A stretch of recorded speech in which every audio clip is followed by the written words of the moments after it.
biolabs. What you have been, Ms. Parthemore, what are the biolabs? There are 16 of them. 16 of them. So they on America, on Ukrainian soil. Am I correct? Correct. Just as labs around India what do they conduct research for public health purposes, they conduct public health research, similar to labs all around the world that do public health research. Now, that's very generic. Can you be more specific than that?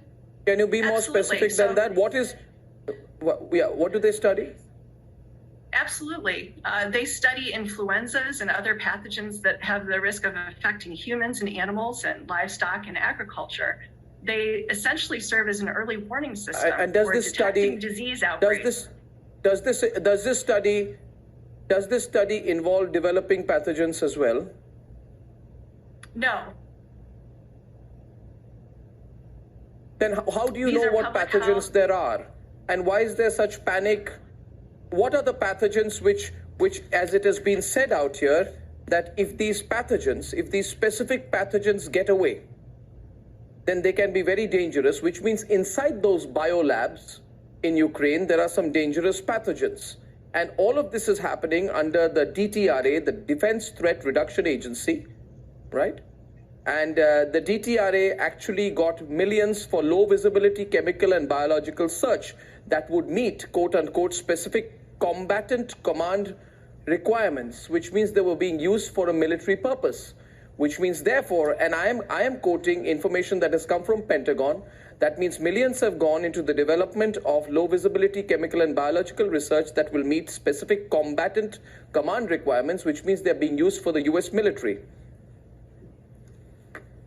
There's work that's occurring for defensive purposes as well as public health purposes. The U.S. Department of Defense has more than 100 No, but they're being used for military purposes. See, that is very different. Ms. Parthemore, I think you need to explain this, because you just tried to tell me some time back, in fact, about a minute back, that this was for public health, whereas I have come to you and I have just confronted you and said that there has been increased funding for the Nimble Elder program of the Defense Threat Research Agency, which is driven by, quote unquote, classified Department of Defense guidance.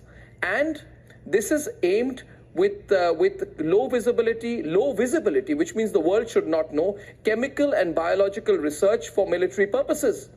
But you just said public health. This doesn't sound like public health to me at all. What are you doing in Ukraine, Ms. Parthemore?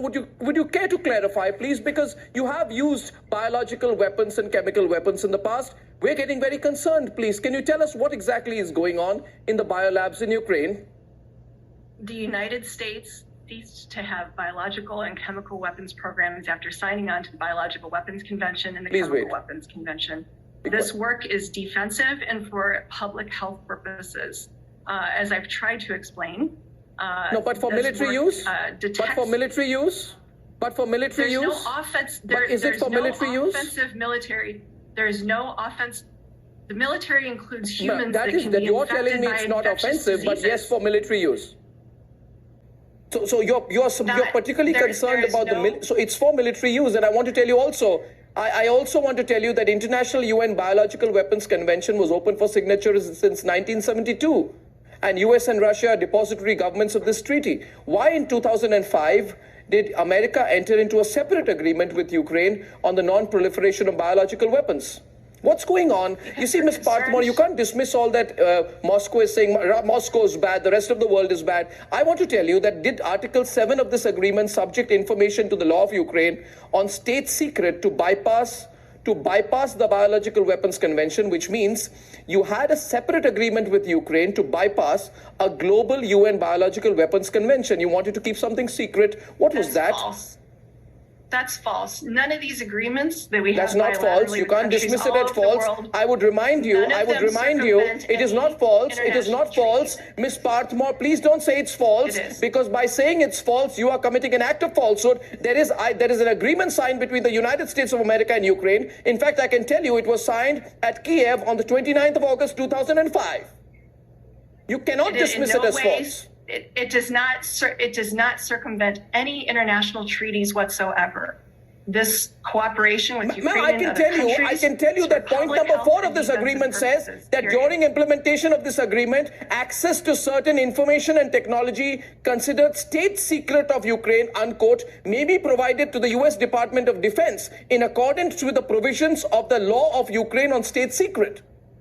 And therefore, and everyone on the screen, obviously America is doing something extremely secretive on chemical and biological weapons with Ukraine. And I'm absolutely justified in asking you what you're doing. You can't turn around and tell me Ukrainians are good, Americans are bad. You ask the questions, you're a propagandist. No, you have to tell us. And you absolutely know this. And if there is no lab, please explain why ahead of the breakout of tensions in Ukraine, between Russia and Ukraine in 2021, the Ministry of Defense of the military command received mobile laboratories for epidemiological surveillance. You just answered the question. They're for epidemiological surveillance purposes. They're for understanding. No, I didn't answer the question. I feel no, I didn't. What specific obligation do you have to construct biolabs in Ukraine? Listen, I understand that transparency is important, and that's why you constructed 2 biolabs, one in Kiev and one in Odessa. There are regular visits from the WHO and other international visitors and experts from other countries that visit these laboratories, see the work that is going on, discuss the work with the people there. What are these laboratories? I'm opening this up for debate now. What are these laboratories? It's not adding up to me. I'm sorry. You have a 30-year Defense Department program called the Cooperative Threat Reduction Program, which was formed right after the collapse of the Soviet Union. You have a separate agreement in 2005 with Ukraine, right? And you are the ones who used Agent Orange. You actually contaminated sugar shipments to Cuba. And there is a history of the use of unpurified butyl esters, right? 2,4-D, 2,4,5-T, Agent Orange, small variable proportions. You started to use it. You knew how much will damage plants and you knew how much will damage human beings. And you know how terrible it was. You had color-coded bands. You called it Agent White, Agent Purple, Agent Pink, Agent Green, and Agent Orange, depending on how badly you wanted people to suffer. So I have absolutely every right to ask you that what you're doing in Ukraine can't be washed away by saying, can't tell you more about it. I'd like a response, please. I think. В контексте здравоохранения звучало, мы затронули проблему биологической безопасности, прежде всего в контексте той военно-биологической активности, которую Соединенные Штаты по программам Пентагона развернули в десятках стран, во всех регионах мира, особенно на пространстве Евразии, по периметру границ Российской Федерации, Китайской Народной Республики, и отметили, что наши попытки разобраться все-таки, чем же там занимаются эти военные биологи, наталкиваются на сопротивление и в рамках Конвенции по запрещению биологического оружия, и в рамках Совета Безопасности.